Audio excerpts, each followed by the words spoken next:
ప్రజలు పడుతున్న ఇబ్బందుల మీద ప్రభుత్వానికి తెలియజెప్పుతూ దాని మీద ఒత్తిడి తీసుకొచ్చి ప్రజలకు ఆ కార్యక్రమ సౌకర్యాలు అందే ఏర్పాట్లు చేయాలనేది తీసుకున్నాను.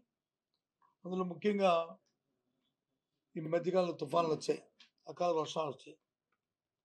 పంట చేతికి వచ్చిన సమయంలో, కోతలు జరుగుతున్న సమయంలో కోస్తా జిల్లాల్లో ముఖ్యంగా వర్షానికి ఆ పంట అంతా కూడా తడిచిపోవడం, దాంతోపాటు ప్రొక్యూర్మెంట్ ఏదైతే ధాన్య సేకరణ చేస్తారో ప్రభుత్వ విధానం సరిలేకపోవడం వల్ల వాళ్ళు ఇబ్బందులు పడుతున్న నేపథ్యం పత్రికల్లో కూడా వచ్చాయి.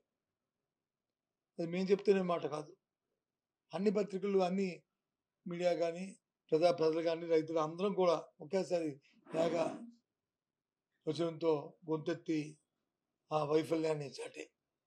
దాని మీద ప్రభుత్వం నిర్దేశమైన విధానం తీసుకోవాలని, రంగుమార్పు ఏదైతే తెలిసిన ధాన్యాలు ఉన్నాయో ఆ తేమ మీద మరి ఒక విధానాన్ని తీసుకొని రైతాంగం ఇబ్బంది పడకుండా, మరి దళాలకి అవకాశం లేకుండా వెసులుబాటు చేయాలని మరి కోరుతూ ఈ నెల 13వ తేదీ నాడు జిల్లా కలెక్టర్కి వినతి పత్రం ఇవ్వాలని ప్రజాప్రతినిధులు అందరం నిర్ణయించుకున్నాం. ఆ దశగా 13వ తారీఖు నాడు ఏ జిల్లా కలెక్టర్ ఆ జిల్లా ఉన్న పెద్దలందరూ వెళ్ళి జిల్లా అధ్యక్షుల ఆధ్వర్యంలో ఆ కార్యక్రమం చేయాలనే దానికి. దీంతో పాటు ఏదైతే రైతుకి ఆసరాగా గత ప్రభుత్వం ఇచ్చిన 13,500 రూపాయలు కాకుండా 20,000 రూపాయలు ఇస్తామని మరి ప్రభుత్వం చెప్పిందో దాన్ని ఎంతవరకు దాన్ని ఆచరణలో తీసుకురాకపోవడం వల్ల మరి మొన్న జరిగిన పంటలు వేసుకున్న నేపథ్యంలో కానీ, లేదు కొత్త పంటలు వేసుకుంటున్న నేపథ్యంలో కానీ ప్రజలు ఇబ్బంది పడుతున్న పరిస్థితుల్లో ఓసారి దాని మీద ప్రభుత్వానికి మీద ఒత్తిడి తీసుకొచ్చి ఆ డబ్బులు మరి రిలీజ్ చేసి ప్రజలందరి ఏర్పాటుని రైతాంగానికి ఏర్పాటు చేయాలనేది మరి ఆలోచన. ఇంతకుముందు మా ప్రభుత్వం ఉన్నప్పుడు, వైసీపీ ప్రభుత్వం ఉన్నప్పుడు ఏదైతే బీమా సౌకర్యం ఉండేదో అంతకుముందు ప్రభుత్వం రైతాంగం భాగస్వామ్యం ఉండేది. అది కాకుండా ఈ క్రాప్ చేసుకున్న ప్రతి రైతుకి, ప్రతి పంటకి ప్రభుత్వమే దాని బీమా కట్టింది 100%. దానివల్ల ఏదైనా అకాలమైన ప్రకృతి వైపరీత్యాలు వస్తే, కరువు వచ్చినా, కాటకం వచ్చినా, వరద వచ్చినా, వర్షం వచ్చినా పంట కానీ పోతే మరి నష్టపరిహారం అందేది 100%. ఇప్పుడు ఈ ఇంతకాలంలో ఆ కార్యక్రమం లేకపోవడం వల్ల రైతాంగం ఇబ్బంది పడుతున్నారు. మళ్ళీ దాన్ని పునరుద్ధరించాలనే విషయాన్ని కూడా ప్రభుత్వం దృష్టికి తీసుకురావడం ఈ ముఖ్య ఉద్దేశం. ఆ నేపథ్యంలోనే మరి 27వ తారీఖు నాడు మరి ఏదైతే రాష్ట్ర వ్యాప్తంగా ట్రోప్ ఛార్జ్ అనే పేరు మీద సుమారు ఈ నెల అయితే 58 పైసలు, వచ్చే నెలలో అయితే ₹5, పై వచ్చే నెలలో అయితే ₹20 పైసలు, ఆ రకంగా సంవత్సరాంతం కూడా ప్రతి వినియోగదారుడి మీద సుమారు ₹20 నుంచి ₹25 పైసలు అధికంగా ఒక వినియోగదారుని యూనిట్కి చిన్న పెద్ద తేడా లేకుండా ఏవైతే 6 స్లాబ్లు ఉన్నాయో 6 స్లాబ్లకి మరి దీన్ని పెంచడం అనేది చాలా ఇది అన్యాయము, చాలా ప్రజలు మోసం చేయడం, వాళ్ళు ఇబ్బంది పడుతున్న నేపథ్యం. మరి ఎందుకంటే ఎన్నికల ముందు వచ్చి మాట ఇచ్చింది ప్రభుత్వం, 1 పైసా విద్యుత్ ఛార్జీ పెంచము, దాన్ని మేము ఇంకా ధాన్యమైన విద్యుత్ ఇస్తాము అని చెప్పిన నేపథ్యాన్ని చూసా. మరి ఒకసారి తెలియజెప్తూ ఏదైతే పెంచిన ఈ ట్రోప్ ఛార్జీలు 15,000 కోట్ల రూపాయలు ఉన్నా, 9,000 కోట్లు, 6,000 కోట్లు ERC ఇచ్చిన ఏదో ఫైండింగ్స్ ఉన్నాయో అది ప్రభుత్వమే చెల్లించాలని, ప్రభుత్వమే దాన్ని సర్దుబాటు చేయాలని, ఇచ్చిన ఆర్డర్ని మరి రోల్ బ్యాక్ చేసుకోవాలని మరి డిమాండ్ చేస్తూ అన్ని జిల్లా ఎస్సీ ఆఫీసుల దగ్గరికి వెళ్ళి వాళ్ళకి వినతిపత్రం ఇవ్వాలని మరి నిర్ణయించాం. దాంతోపాటు ఎక్కడైతే డిస్కామ్స్ ఉంటాయో డిస్కామ్ల దగ్గర మాత్రం డిస్కామ్లో ఉన్న CMD ఇచ్చి వాటికి వచ్చి ఎస్సీలకు ఇవ్వాలనేది ఇచ్చాము ఈ కార్యక్రమాన్ని. అలాగే జనవరి 3వ తేదీ నాడు ఇప్పుడు వచ్చి ఫీజు రింబర్స్మెంట్ని మరి ప్రభుత్వం వచ్చి 7 నెలలైంది.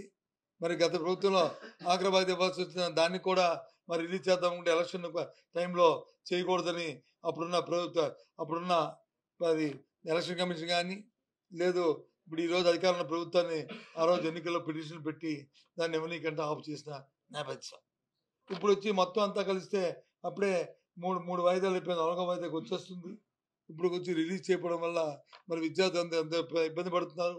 కాలేజీల్లో వచ్చి మరి ఫీజు కడితే కానీ పరీక్షలు కూర్చొని చెప్పని మరి చెప్తున్న పరిస్థితిని కూడా మరి ప్రభుత్వం దృష్టి తీసుకొచ్చి వెంటనే 3వ తారీఖు లోపల మరి వాటిని ఇవ్వాలి. కానీ దాని మీద కూడా 3వ తారీఖు నాడు దానికి వారికి ఒక వినతి పత్రం కలెక్టర్ ఇవ్వాలని, ప్రభుత్వం ఒత్తిడి తీసుకురావాలని మరి ఈ కార్యక్రమాన్ని కూడా మనం ఉద్దేశించిన విషయాన్ని మరి దానికోసం జిల్లాలో ఉన్న అందరూ జిల్లా పార్టీ అధ్యక్షులు, గౌరవ శాసనసభ్యులు, అలాగే గౌరవ శాసనమండలి సభ్యులు, అలాగే గౌరవ పార్టీ ఇన్ఛార్జీలు, ఎంపీపీలు, జడ్పీటీసీలు, జడ్పీ చైర్మన్ గారు, అలాగే ఆయా నియోజకవర్గాల ఇన్ఛార్జీలు అందరం కలిసి కూర్చొని మరి ఇవాళ నిర్ణయం తీసుకొని దాన్ని కార్యక్రమాన్ని విజయవంతం చేయడానికి ఇవాళ సమావేశం పెట్టామన్న విషయాన్ని మరి మీ ద్వారా తెలియజేస్తున్నాము. ఇది ఇప్పటికైనా సార్ ప్రభుత్వం మీ బాధ్యతను గుర్తెరిగి, ఏదో వైసీపీ పార్టీ చెప్తుంది, ఏదో ప్రతిపక్షం చెప్తుందనే కాకుండా ఒక పెద్ద మనసుతో, ఒక బాధ్యత గల ఒక రాజకీయ పార్టీగా ప్రజలకు ఇచ్చిన మాటను నెరవేర్చుకుంటూ, రైతులు ఇబ్బంది పడకుండా, రైతాంగం ఇబ్బంది పడకుండా ఏదైతే ప్రొక్యూర్మెంట్ ఉందో ఒక విధానాన్ని పెట్టి మరి మద్దతు ధరని వారికి వచ్చేట్లు ఏర్పాటు చేస్తూ మీ యంత్రాంగాన్ని అప్రమత్తం చేసి మీరు ఎక్కడ ఏ ఒక్కరి ఇబ్బంది పడకుండా చేయాలని డిమాండ్ చేస్తున్నాను. అదే నేపథ్యంలో ఇవాళ కరెంటు ఛార్జీలు కూడా రోల్ బ్యాక్ చేసి ప్రజలకి సౌలభ్యం కల్పించాలని చేస్తున్నాము. అదేవిధంగా ఫీజు రింబర్స్మెంట్ రిలీజ్ చేయాలని కూడా మరి డిమాండ్ చేస్తున్నాం.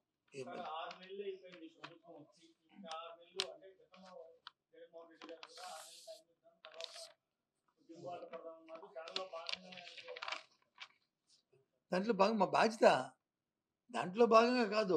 6 నెలలు సమయం ఇచ్చాం. ప్రభుత్వం కొత్తగా వచ్చిన ప్రభుత్వం ఎన్నికల్లో ఎన్నో మాటలు ఇచ్చింది, ఎన్నో వాగ్దానం చేసింది. సూపర్ 6 అన్నారు, అది నెరవేర్చుదని వెయిట్ చేశాము. ఆ సూపర్ 6లో ఒక 1000 రూపాయలు పెన్షన్ తప్ప, ఒక సిలిండర్కి ఇచ్చిన 200 కోట్ల రూపాయలు తప్ప, అది కూడా 3 సిలిండర్కి ఇవ్వలేదు తప్ప ఏమీ చేయలేదు. వాటితో పాటు ఏదైతే డే టు డే యాక్టివిటీ జరగాలో, రైతాంగానికి ప్రొక్యూర్మెంట్ జరగాలో సరిగ్గా రావట్లేదు. రైతాంగం ఇబ్బంది పడుతుంది, దీనివల్ల నష్టం వస్తుంది. రైతులకి మన వినియోగదారుడికి ఇచ్చిన కరెంటు మీద ఇచ్చిన ఛార్జీలని మరి తగ్గించాలి, సరికదా తగ్గిస్తామని కనీసం ఉన్న ఛార్జీనే కాకుండా ఇంకా రూపాయి పైసలు అదనంగా మరి వేయడం అనేది చాలా దురదృష్టం. దాని మీద మాట్లాడుతాం.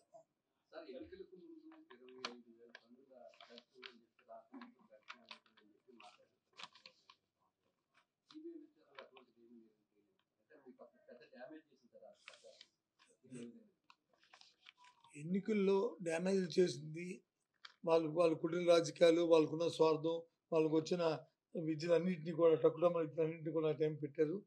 అవన్నీ ఒక ఎత్తు, సరే మీ నష్టం పక్కన పెట్టి. భారత రాజ్యాంగంలో దేశంలో అత్యుత్తమైన దర్యాప్తు సంస్థలు ఇంటర్పోల్ కానీ, ఆపరేషన్ గరుడ కానీ, లేదా సిబిఐ కానీ,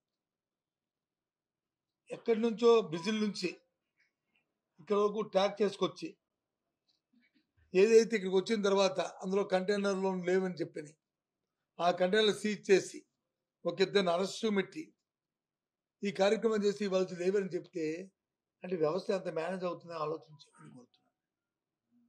దీన్ని మన ఒక్క విషయాన్ని రేపు ఉదయం మళ్ళీ కేంద్రానికి లేఖ రాయిపోతున్నాను, లేఖ రాస్తున్నాను, రేపు అది కూడా రిలీజ్ చేస్తాను.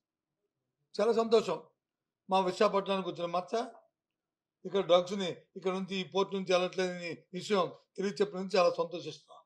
కానీ ఏదైతే అత్యుత్తమైన టాప్ మోస్ట్ దర్యాప్తు సంస్థలు ఉన్నాయో ఈ సంస్థలు ఇలాంటి ఫాల్స్ అలిగేషన్ ఇన్ఫర్మేషన్ని తో మరి ఏ ఉద్దేశం లేకపోతే వచ్చి ఈ కార్యక్రమం చేసినందుకు, ఫెయిల్ అయినందుకు ఆ అధికారుల మీద ఏ విధంగా చర్యలు తీసుకుంటారు?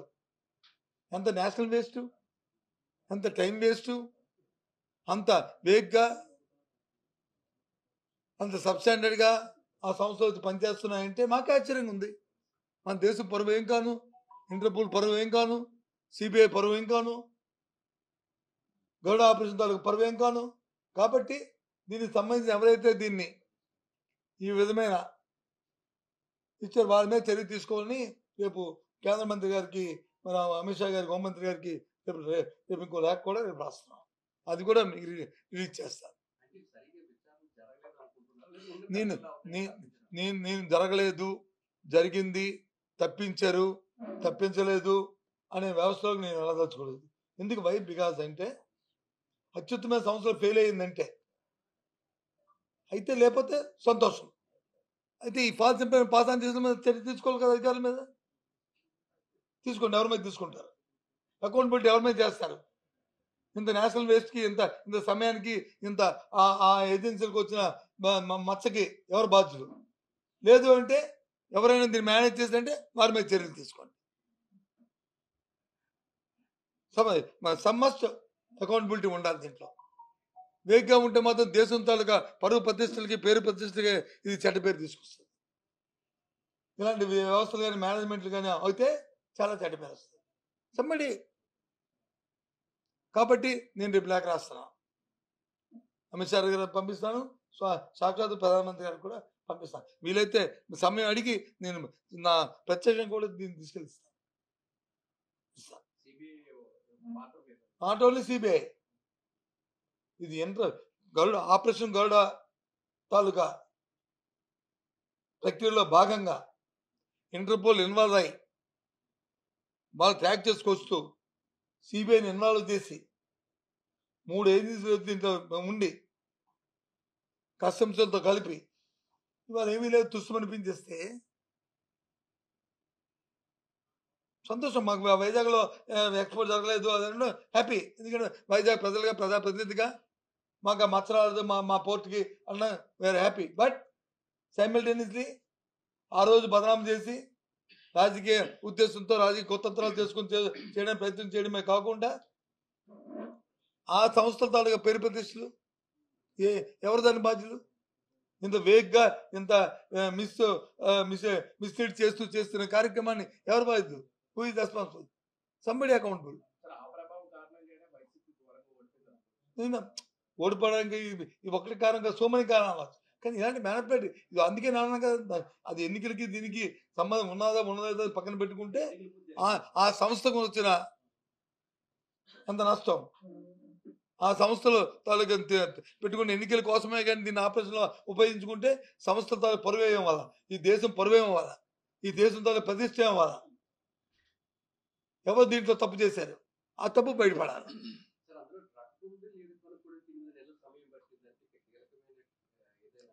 బాబు నేను ఇందాక చెప్తాను, నేను ఇన్వెస్టిగేషన్ ఆఫీసర్ని కాదు. నేను రాజకీయాల కంటే నాకు ముఖ్యం వ్యవస్థ ముఖ్యం. నాకు రాజకీయాల కంటే వ్యవస్థ ముఖ్యం. వ్యవస్థలో ఎక్కడ ఎలాంటి మిస్లీడ్ అయ్యి ఎలాంటి కోణాలు జరగకూడదు. వ్యవస్థ బాగుపడాలి. ఎవరున్నా సరే వారు క్షమించడానికి కాదు. సంబడి దీంట్లో బాధ్యుల్ని చేయాలి. చేయకపోతే మాత్రం వ్యవస్థలు నష్టపోయినట్లు, ఇది మేనేజ్మెంట్ జరిగినట్టు.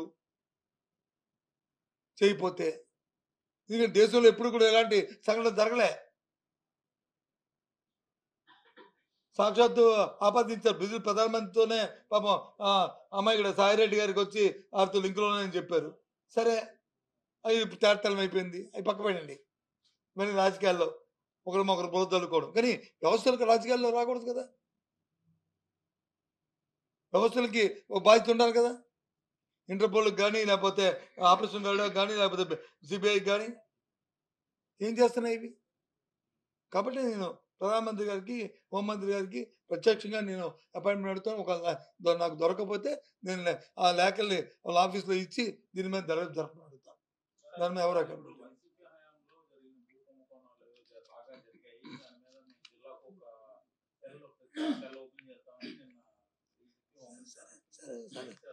సరే ఇవన్నీ ఏంటంటే ఇప్పుడు దీనిలాగా ఉంటుంది, ఈ ఆపరేషన్ గరుడలాగా. ఇవన్నీ ఆడుతుంది.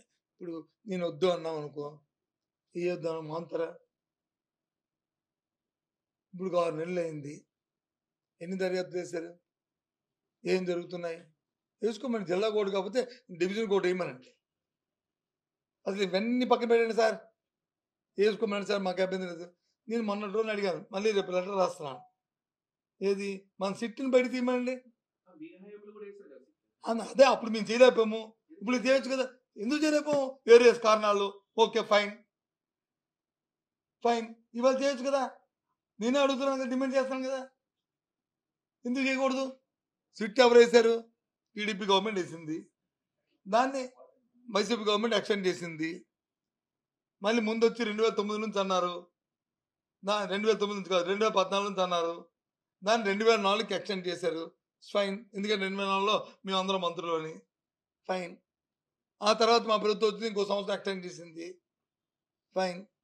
అందులో ఈ లోపల మేము మేము ఖాళీ అయిపోయాము, మేము ఓడిపోయాము. ఇప్పుడు ఓపెన్ చేయొచ్చు కదా. ఎవరు దొంగలో, ఎవరు దొరలో, ఎవరు దోపిడీదారులో, ఎవరు భూబకాసుల్లో, ఎవరు దోచుకున్నారో వస్తాయి. ఎందుకు చేయట్లేదు? ఈ రెవెన్యూ సోర్స్ పెట్టుకునే ముందు ఇది ఓపెన్ చేస్తే ఇంకా మంచి పేరు వస్తుంది కదా ప్రభుత్వానికి. తెలిస్తే కదా నాయకులంతా బయటపడతారు కదా. ఎందుకు చేయట్లేదు? కారణం ఏంటి? అది కూడా అడుగుతాను రేపు. మీరే చెప్పాలి దాన్ని. నేను అనుకునే కంటే ఎందుకు చేయట్లేదు, మా ఆయాంలో ఎందుకు చేయలేదు మీరు చెప్పండి. మీ ఉద్దేశం చెప్పండి. అలాగే ఆయాంలో కూడా అందుకే ఇప్పుడైనా చేయదు కదా. వ్యవస్థల్ని ప్రజాప్రతినిధులు మేనేజ్ చేయడం అనేది తప్పు. నేను ఇందాక చెప్పాను, వ్యవస్థలు పటిష్టంగా ఉంటే ఆటోమేటిక్గా అన్ని బాగా పటిష్టం ఉంటాయి. వ్యవస్థ మీద నమ్మకం ఉంటే తెలుగుదేశం పార్టీకి కానీ ఈ చెప్తున్న సోకాల్ లీడర్ ఎవరికైనా సరే, ఇంక్లూడింగ్ చంద్రబాబు నాయుడుతో కలిపి ఆ సిట్ని ఓపెన్ చేయమనండి, తీసుకొని పంపించమండి. ఏం జరుగుతుంది? ఎవరు ముద్దాయిలే తాగుతారు, ఎవరు దోపిడీదారులు తాగుతారు, ఎవరు భూబకాసే తాగుతారు. మళ్ళీ కావాలంటే ఇంకో కొత్త వేసుకోండి, ఎవరుతాడు ముందు పాత దోపించి కొత్త వేసుకో. ఎందుకు చేయట్లేదు? అది నా డిమాండ్. మరి మేమున్నాం కదా 2004 నుంచి ఈ ప్రాంతంలో ఉన్నానే కదా. నేను 15 సంవత్సరాల మంత్రిని కదా. హైయెస్ట్ కాలం 2004 నుంచి 2029 అంటే 15 సంవత్సరాలు నేనే మంత్రి కావడం. ఏం తప్పే ఉంది? ఏంటి ఎందుకు వేయట్లేదు? ఇంకా చెప్పండి. వేసారు దాంట్లో ఎమ్మెల్సీ లేదు. ఎమ్మెల్సీలు కూడా ఈమెయిల్ లెటర్ రాశాను. స్పీకర్తో మాట్లాడాను, మా చైర్మన్తో మాట్లాడాను, సెక్రటరీతో మాట్లాడాను, అగ్రికల్చర్ మినిస్టర్తో మాట్లాడాను. సభా సాక్షిగా ఆ రోజు ఈ ఎమ్మెల్సీ గారు కూడా ఉన్నారు. హౌస్ కమిటీలో 2 కమిటీలు ఉంటాయన్నారు, 2 హౌస్లు ఉంటాయన్నారు. కానీ ఎమ్మెల్సీలు లేరు కాబట్టి ఎమ్మెల్సీలు కూడా ఇంక్లూడ్ చేయండి దయచేసి అని చెప్పి లెటర్ రాశాను. మరి అందుకే మమ్మల్ని చేయడం అనేది చాలా దురదృష్టం. మరి ఎందుకు? మరి కారణం ఏంటో మరి దాంట్లో లోపాకారి ఏంటో మాకు తెలియట్లేదు. హౌస్లో ప్రామిస్ చేసి సభా సాంప్రదాయం హౌస్ కమిటీ ఉంటే 2 హౌస్లు ఉండాలి, ఒక హౌస్ ఉండడానికి కాదు.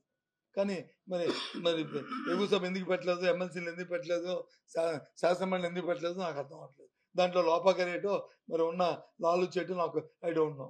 నేనైతే లాలుచి ఉందనుకోను, కానీ అశ్రద్ధ లేదు, ఏమైనా ఒత్తిడి అలాంటి ఉంటే దయచేసి మంచి సంప్రదాయం కాదు, వేయాలని నా డిమాండ్.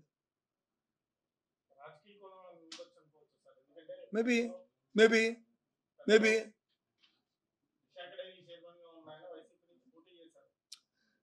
సార్ నేనే అడుగుతుంటే మళ్ళీ మాట్లాడేది ఏంటి? ఎప్పుడు కూడా వ్యవస్థ వేరు, వ్యక్తులు వేరు. నేను వ్యక్తిని, అలాగే సైమిల్టేనియస్ గా నేను ఒక పార్టీకి చెందిన వ్యవస్థలో ప్రధాన భూమికి పోషిస్తున్నాను. నా ఇంట్రెస్ట్ పీపుల్,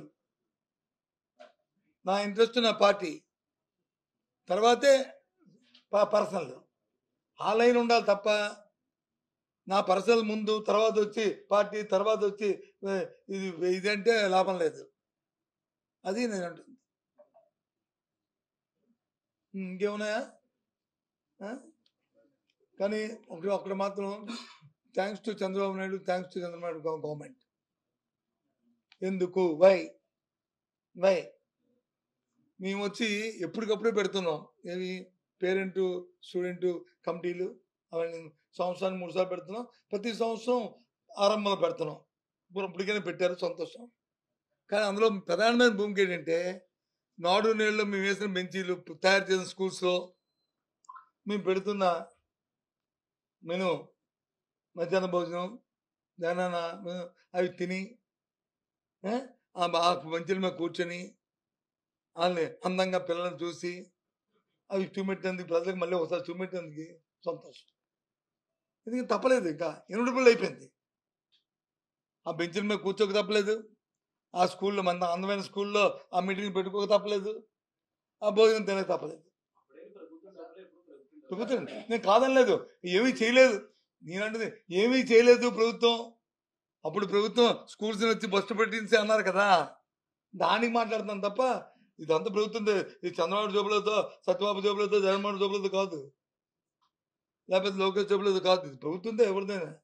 కానీ నేను మాట ఇవ్వాల్సింది, కనీసం ఆ ఆన్ గోయింగ్ ప్రోగ్రాంలో ఎక్కడైతే ఆ నాడు నేలు ఉన్నాయో అది కంప్లీట్ చేస్తానని చెప్పవలసిన. ఆ స్కూల్కి వెళ్ళి ఎక్కడైనా ఆ స్కూల్లోనూ అరకొరగా మిగిలిపోయే పనులు ఉంటే అవి చేస్తామని చెప్తే పాప ఆ ఊళ్ళో సంతోషించేవారు, ఆ పేరెంట్స్ సంతోషించేవారు, ఆ విద్యార్థులు సంతోషించేవారు. అది చేయలే, అది ఒకటి చేసుంటే బాగుంది. సరే అలాగా ఇది మా తల్లి నీకు 15 నీకు 15 అది అలాగా రామకాశ కృష్ణాని కొద్ది అది సంవత్సరానికి ఉంటుందో చెప్పలేము. సరే ఇవాళ మా డిమాండ్ మొన్న శాసనమండలి అడిగాను, దానికి సరైన సమాధానం చెప్పలేదు. ఈ సంవత్సరం ఆఖరికి చెప్తారో లేదో మరి, అది కూడా ఇస్తారో ఎవరో తెలియదు. ఒక సంవత్సరం లాస్ అయినట్టు అనుకుంటున్నాను, నేను అనుకుంటున్నాను. ఇట్స్ నాట్ కన్ఫర్మ్ అనుకుంటున్నాను. ఏంటి ఒకవేళ ఇస్తే సంతోషం, ఇప్పటికైనా సరే లేట్ అయింది ఇవ్వాలి. కానీ ఆ నాడు నేడు పనులు మాత్రం చెప్పి ఆ స్కూల్ కంప్లీట్ చేయండి. ఎవరి మీద కోపంతోనో, ఎవరి మీద దాసంతోనో, జగన్మోహన్ రెడ్డి మీద పెట్టుకోవడం కాదు. పిల్లలు, మన పిల్లలు సుమారు 60 లక్షల మంది పిల్లలు, ఎందుకు వాళ్ళని ఇబ్బంది పెడతారు? అది నా రిక్వెస్ట్. ఇదే దాని మీద చూపెట్టారు. అలా చెప్తారండి. నువ్వు ఎందుకు చెప్పలేదని చెప్తుందా? సూపర్ సిక్స్ 6 ఇచ్చావు, థ్యాంక్స్ చెప్పేవాడిని. 6 చెప్పి కొసరుగా ఒకటి ఇచ్చి అంటే ఎలాగా? ఆ 15,000 ఇచ్చావు అనుకో, నీకు 15 ఆడపిల్లకి 15, 50 సంవత్సరాలు తల్లికి అది ఇచ్చావు. అప్పుడు ఎప్పుడు దశ అంటే ఇప్పుడు మద్యపానానికి దీనికి తేడా ఉంది బస్సు. మద్యపానానికి దీనికి తేడా ఉంది. నువ్వు ఏదేదో అంటే మళ్ళీ బయట అంటారు మా దొంగ వచ్చాను 2-3 ఓ సాంతం అదేంటే అమ్మమ్మ మళ్ళీ ఈ సమాధానం గురించి మాట్లాడి కులాల గురించి మాట్లాడినట్టు అనేవాడు కదంట. ఏది పిల్లకి గడ్డానికి అని అది ముడిటి నువ్వు అది ఏ సబ్జెక్ట్ ఆ సబ్జెక్ట్ దశల వారీగా ఓకే, దశల వారీ ఫైన్. ఎప్పుడు ఒక స్టాండ్తో మేము చెప్పాం, ఫస్ట్ ఇది చేస్తాం, దశల వారి ఎప్పుడో వచ్చే ఎన్నికల్లో చూసుకుందాం అని చెప్పిస్తాం. టైంలో చెప్పారుగా వచ్చే ఎన్నికలని చెప్పి మేము చెప్పి తప్పే ఉంది. మేము చెప్పి అందుకే అన్నాను, మేము దాన్ని చేదో చెప్పాం కదా, ఈ 5 సంవత్సరాలకి లేదని. క్వాంటిటీ తాగే క్వాంటిటీని తగ్గిస్తాము, ధరలు పెంచి వాళ్ళు తాగితే షాక్ కొట్టినట్టు కానీ అనిపిస్తామా అని చెప్పాము. అది చేసాము, మేము మార్చుకున్నాం కదా. మీరు అలా చెప్పండి.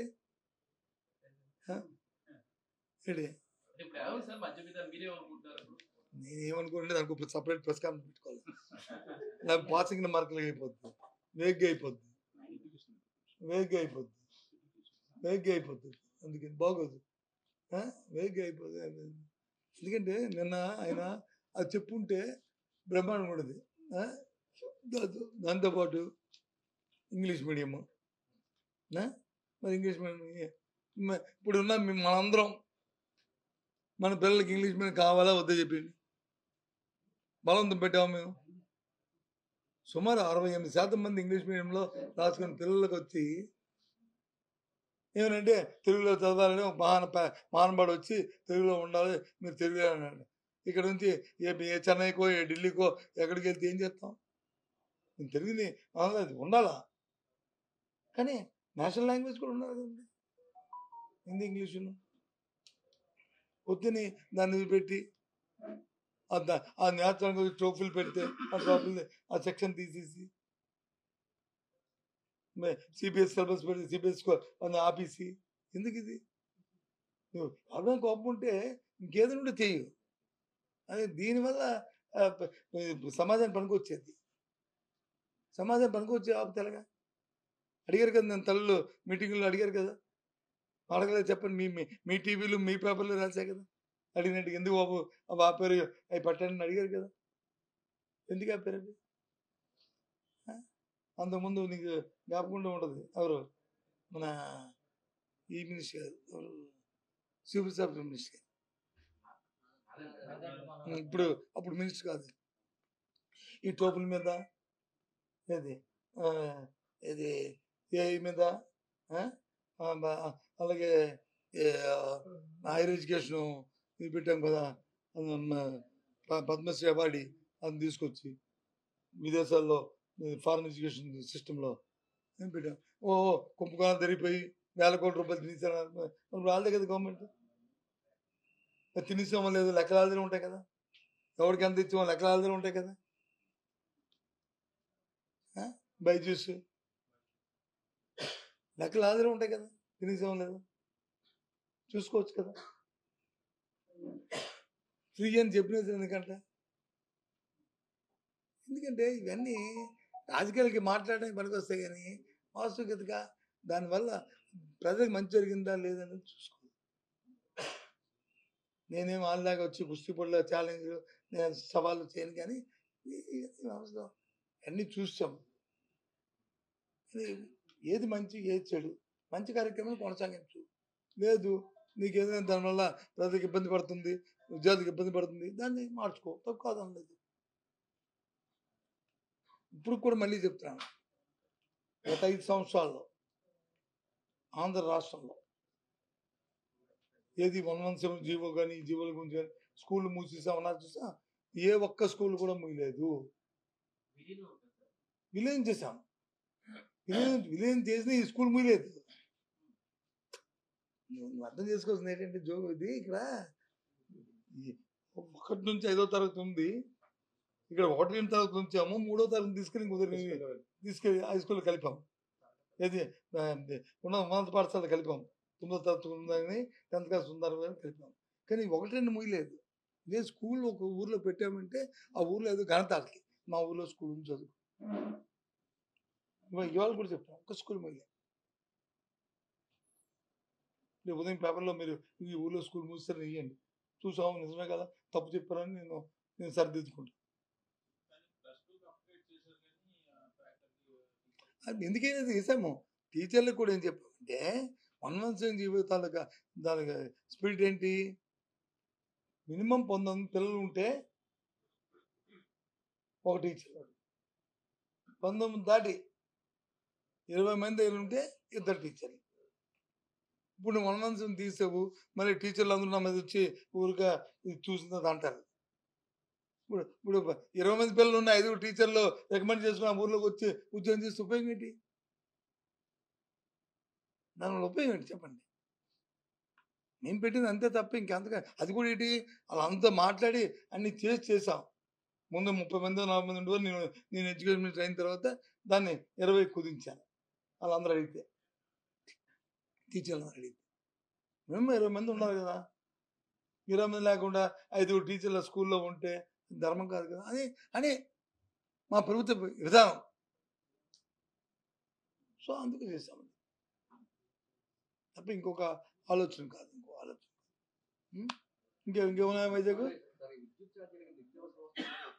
పెరిగి దాని మీద రోజు ప్రజలే ధర్నాలు చేసుకుంటున్నారు. దాని మీద రాజకీయ పార్టీలు చేయక్కర్లేదు. నేను ప్రజలే ఇబ్బంది పడుతున్నారు. హార్ట్ బర్న్ లోనే ఉంది. ఇది మరి ఇది కూడా ఉంటుంది కదండి అంటే ఇది కొద్దిగా ఫ్లాగ్ చేయడానికి ఇది కూడా ఉంటుంది, కానీ ఫ్లాగ్ చేయాలి. ప్రభుత్వం తెలుసు జ్యూచార్జ్ మీద చాలాసార్లు మాట్లాడాం, చాలాసార్లు చెప్పి అది నిత్యావసర ధరల మీద అవన్నీ వాటి మీద అన్నిటి మీద.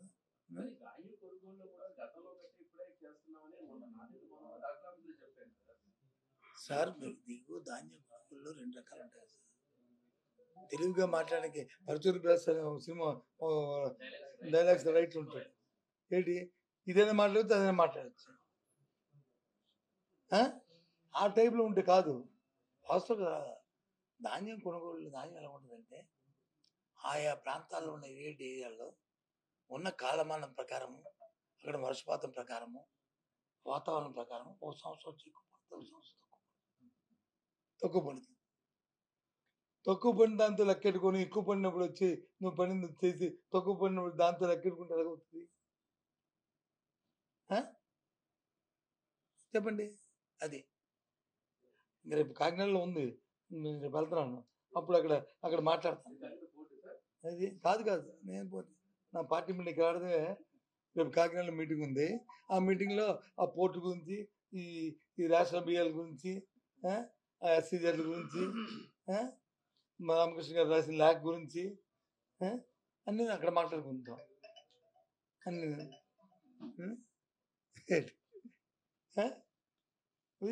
అది ఊరికే చేసాం మరి చేస్తే వీళ్ళు ఈనాడు పత్రికలో ఎందుకు ధాన్యం సరిగ్గా ప్రొక్యూర్మెంట్ జరగలేదు, ఈనాడు పత్రిక ఎందుకు రాయాలా? ప్రజల తరపున రాసుకోవచ్చు. ఎస్, మీరు వచ్చి ప్రజల తరపు మాడతారు, మేము వచ్చి మా సొంతం కోసం మాట్లాడతాం. అంతే కదా, మా సొంతం కోసం. అంతే అంటే వాస్తవమే కదా, మరి మేము మాట్లాడింది వాస్తవమే కదా. కానీ అధికారుల మీద తోస్తాం, అధికారుల మీద తోస్తాం. ఓకే, అధికారులు మానిటరింగ్ చేయవలసింది ఎవరు? ప్రభుత్వమే కదా. ఒక తప్పు జరుగుతుంది, అందుకే కదా. ఎందుకు రాజకీయ పార్టీని ఎందుకు తీసేస్తారు, ఎందుకు ముఖ్యమంత్రి మాట్లాడతారు, ఎందుకు సంబంధిత మంత్రులు మాట్లాడతారు? ప్రజాస్వామ్యంలో బాధ్యత తీరు మానిటరింగ్ అవసరం. వీళ్ళు తీయకుండా అదేంటగా మధ్యలో వాళ్ళు లేకుండా వీడికి యంత్రం రాదు, ఆయన వచ్చే మాకు సరిగ్గా వాయించలేదు అంటే ఎలాగొద్ది, వీడు సెట్ అయిపోయి వీళ్ళు సెట్ అయిపోతారు, వచ్చి వాయించదంటే జరిగే విషయాలు అవి. ఇంకేమన్నా మీకు బ్రెయిన్ స్టార్మింగ్ ఎలాగా మీరు పత్రికలు రాస్తారని కాదు, మీరు రాసిన అయిపోయినా ఆ సబ్జెక్ట్, కానీ మీకు నాలెడ్జ్ ఉండాలి, మీకు నాలెడ్జ్ ఉండాలని డిస్కషన్ కోసం. నాకు తెలిసింది అలాగే నేనేమో మేధావిని, నేను పెద్ద ఇదిగా పండితుని కాదు, అనుభవంతో చెప్తున్న మాటలు ఇవి. నమ్మి చెప్తున్న మాటలు